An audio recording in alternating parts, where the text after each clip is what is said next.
또다시 불거진 공기업 이전 논란. 취재진은 전국 혁신도시에서 해답을 찾아보기로 했습니다.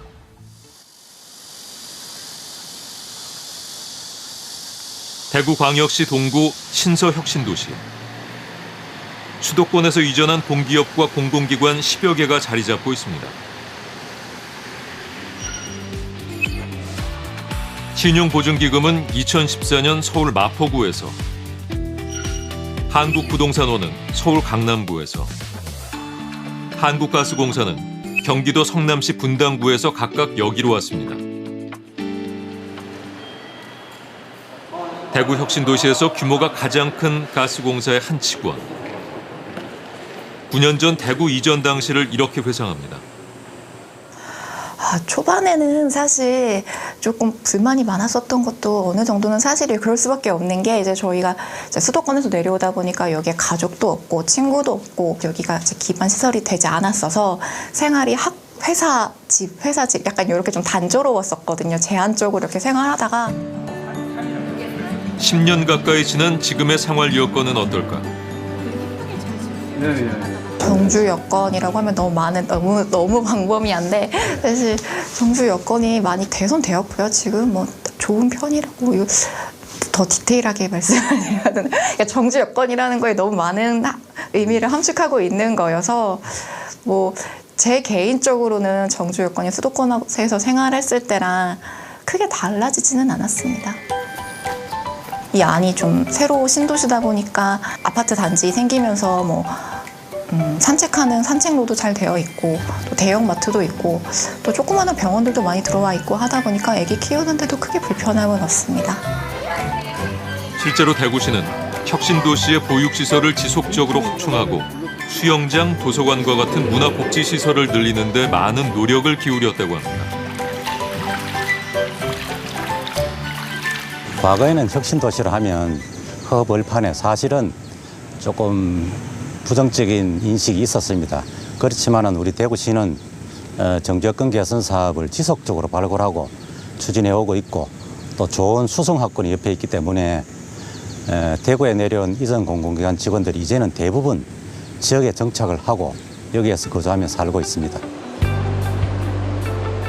대구에 정착한 공기업 직원 수가 꾸준히 늘어나 현재 가족 동반 이주율이 71%에 이릅니다.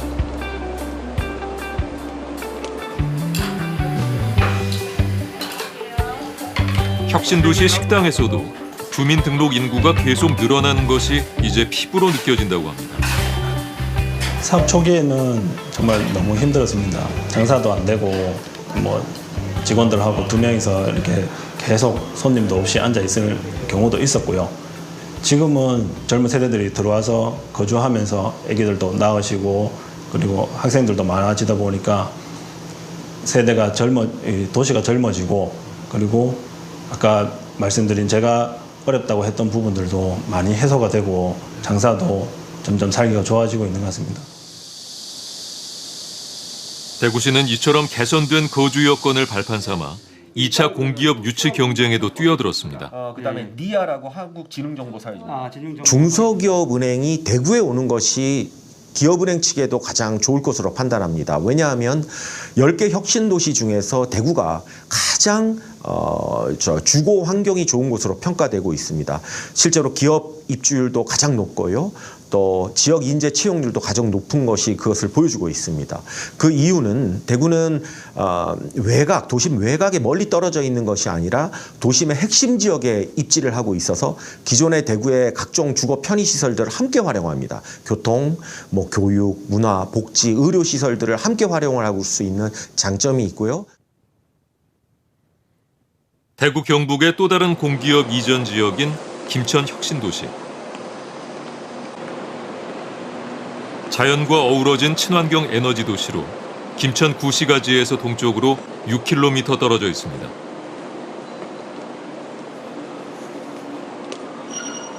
이곳에는 한국전력기술과 한국도로공사, 그리고 한국교통안전공단 등 10여 개 기관이 이전했습니다.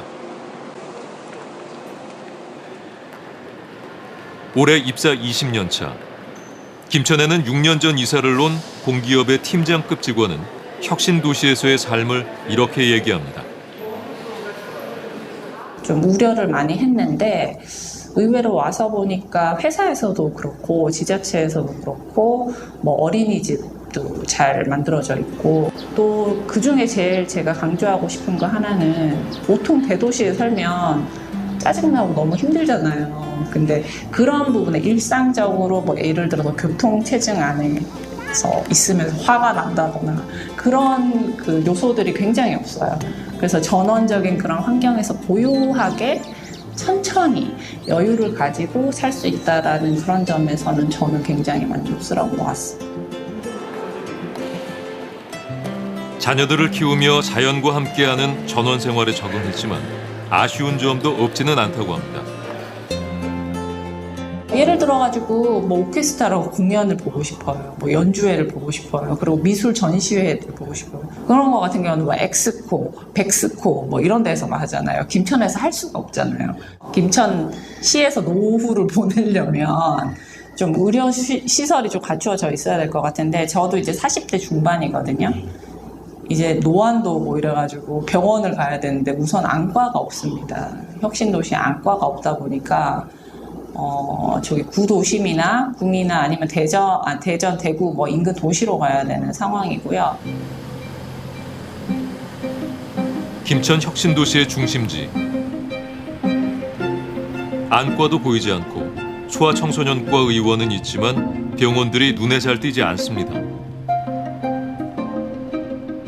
상가 대부분이 텅 비어 있고 세입자를 구하는 현수막이 곳곳에 걸렸습니다.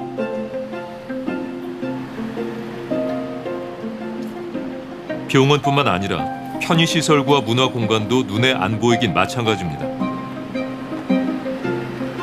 가장 이제 불편한 게 저로서는 일단 병원하고 목욕탕 사우나가 없거든요.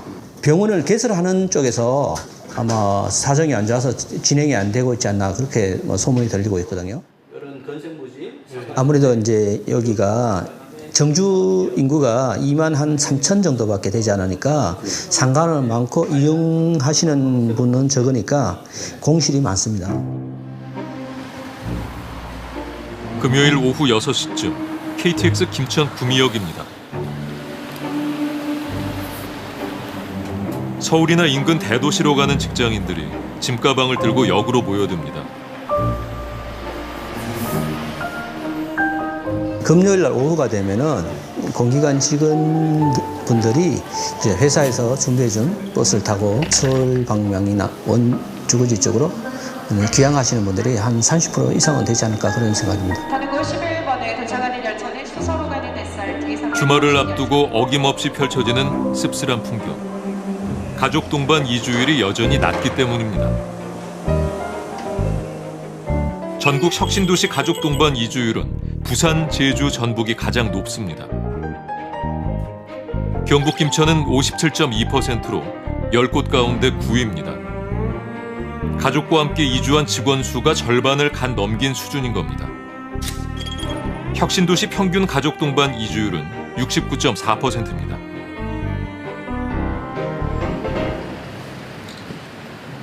한산한 혁신도시의 주말. 상점은 장사가 안 되니 문을 닫고 결국엔 상권 자체가 무너지고 있습니다. 정착률이 낮은 지역 같은 경우는 주말일수록 상업 지역을 이용하는 수요들이 더 적을 수밖에 없고 이러한 상업 지역의 공동화 문제를 해소하기 위해서는 정착률을 높이는 문제는 상당히 중요한 문제라고 생각됩니다. 만약에 이러한 문제들이 해소되지 않는 상황이라고 한다면 현재 상업지역 공동화 문제, 빈 공실의 문제는 쉽게 해결되지 않을 문제라고 생각합니다. 이에 대해 경상북도는 김천 혁신도시로 인구를 더 유입시키기 위해 교통, 물류 등 이 지역 전략산업과 연계된 공공기관을 추가로 유치하는 데 최선을 다하고 있다고 밝혔습니다.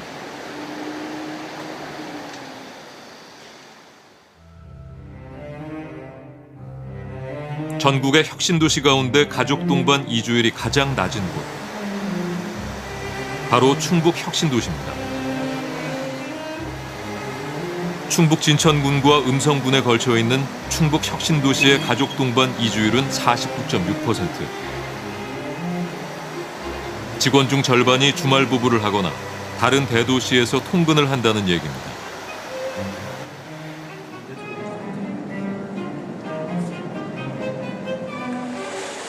평일 오후 6시. 대형 버스들이 일제히 어디론가 출발합니다.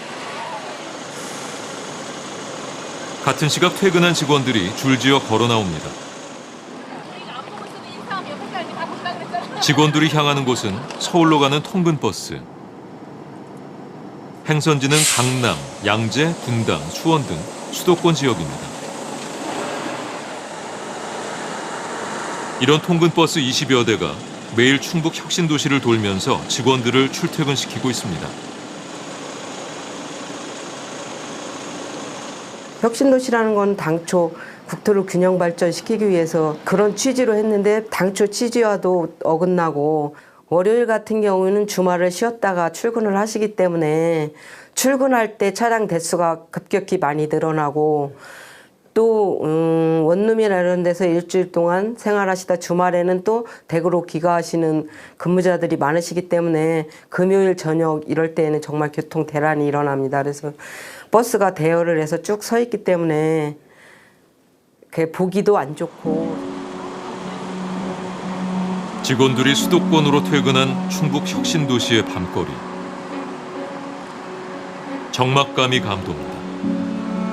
처음에 저희가 장사를 할 때 공공기업체 직원들이 이제 많이 이쪽으로 내려오니까 거기에 대한 기대도 상당히 컸었는데 그 실제 정주 인원이 작고 뭐 저녁 되고 하면 출퇴근 인원이 많기 때문에 사실 점심시간 같은 경우에는 어느 정도 괜찮지만 저녁 때는 많이 어려운 실정입니다.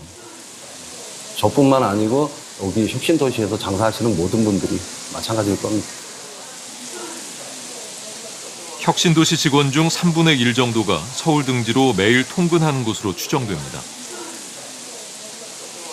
공기업에서도 마찬가지로 어차피 저희 장사하는 사람들이랑 지역 주민들이랑 같이 이렇게 상생한다고 생각을 하면은 좀 출퇴근 차량도 좀 줄여주시고 그게 당장은 안 되겠지만 점차 1년, 2년 해서 점차 조금씩 줄여가서 나중에는 그게 이제 출퇴근 차량이 좀 많이 줄어들고 하면은 저희 장사하시는 분들도 많이 도움이 되고요. 공기업 직원들의 고충도 이만저만이 아닙니다. 수도권에서 통근버스를 타고 다니는 직원들은 새벽 5시, 6시에 일어나서 아침도 제대로 못 먹고 타야 되는 환경입니다. 누가 그 장시간을 버스 안에서 보내면서 출퇴근을 하고 싶겠습니까? 그 이유는 아직까지 충북 혁신도시가 정주 여건이 제대로 되어 있지 않다는 걸 반증하는 거라고 생각합니다. 공기업 직원들은 충북 혁신도시가 전국에서 유일하게 시가 아닌 군지역에 위치해 마치 고립된 섬과 같다면서 가족과 함께 생활하기가 어렵다고 말합니다. 다른 혁신도시는 큰 배후도시 안에 있거나 바로 옆에 있습니다. 그래서 통근버스가 없이 충분히 살 수 있는 인프라가 되어 있습니다. 근데 충북 혁신도시는 배후도시가 없다 보니 대형 병원이나 대형마트를 가려면 45km 떨어진 청주까지 나가야 됩니다. 10년이 지난 지금도 대형마트가 입점이 안 돼 있고요. 그리고 대형 병원도 없습니다. 특히 산부인과가 없어서 그 먼 청주까지 다녀야 하는 불편함이 있습니다. 서울 통근버스 때문에 지역 상권이 침체에 빠진 걸까? 공기업 노조는 애초에 혁신도시의 인구가 너무 적은 규모로 설계된 것이 정주 여건이 열악해진 근본 원인이라고 지적합니다. 혁신도시로 이주하는 국가균형발전 계획 자체는 상당히 훌륭한 계획이었고 여러 가지 원대한 목적을 가지고 있고 지금도 진행 중입니다. 다만 현실을 봤을 때 이제 전국에 있는 혁신도시들이 지금 이제 정주 여건이 굉장히 부족하고 어려운 것이 사실입니다. 이것들은 규모의 경제를 이루지 못하기 때문에 그런 면이 있습니다. 충북 혁신도시가 가장 작은 규모로 이전했기 때문에 계획했던 인구에 훨씬 모자라는 3만 명대 인구밖에 없습니다. 정부가 어떤 지원을 해도 여기 있는 인프라는 수요가 없으면 발전하지 않습니다.